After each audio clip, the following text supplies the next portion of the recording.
முருகா, என் அன்பு பிள்ளையே, உனக்கான வாழ்வு நிச்சயிக்கப்பட்டு விட்டது பிள்ளையே. இதை கேட்டால் நீ மிகுந்த சந்தோஷம் அடைவாய்.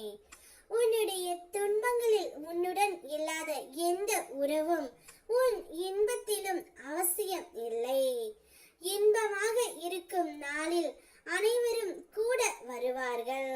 ஆனால் உன்னுடைய துயரத்தில் நிழல் போல் நின்றவர்கள் தான் உண்மையான உறவுகள். நீ நம்பியவர்கள் கைவிட்டு சென்ற அந்த கடினமான தருணத்தில் கூட உன்னுடன் இருந்து உன் கண்ணீரை துடைத்தவர்கள், உன் மனதை தாங்கியவர்கள், அவர்களை உயிர் உள்ளவரை மறக்காதே பிள்ளையே. அவர்களின் உண்மையான அன்பு உன்னுடைய வாழ்க்கையின் பெரும் செல்வம்.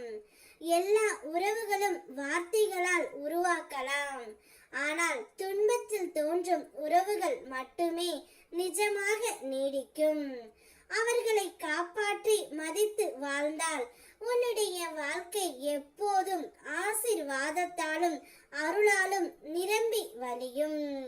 உன்னுடைய வாழ்வு நிச்சயிக்கப்பட்டு விட்டது. நீ யாரை மனதார நேசிக்கின்றாயோ அவருடனே உன்னுடைய திருமணத்தை நான் நடத்தி வைக்க போகின்றேன். உன்னுடைய மதிப்பு உயர்ந்து கொண்டே போகின்றது. இன்று உன்னை நிராகரித்தவர்களே நாளை உன்னை நாடி உதவிக்கரம் நீட்டுவார்கள். நீ ஒருபோதும் தோற்கவில்லை பிள்ளையே. ஏனெனில் உன்னுடைய நல்ல செயல்களும் உன் சுத்தமான எண்ணங்களும் ஒவ்வொரு இடத்திலும் பதிவு செய்யப்பட்டு உள்ளன.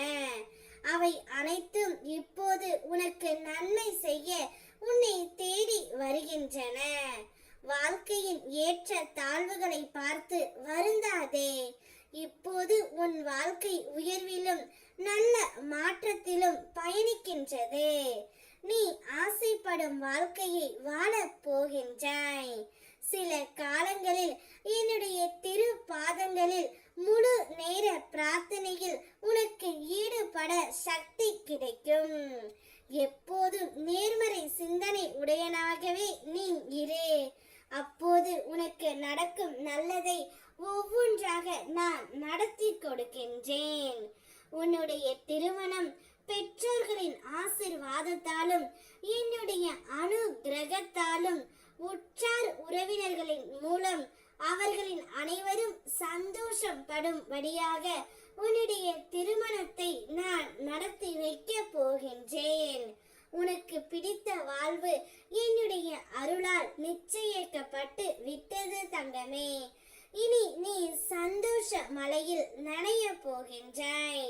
உன்னவருடன் உன் கையை பிடித்து கரம் பிடித்து இறுக பற்றிக்கொள். இந்த வாழ்க்கை முழுவதும் உனக்கு சந்தோஷத்தை நான் கொடுக்கின்றேன்.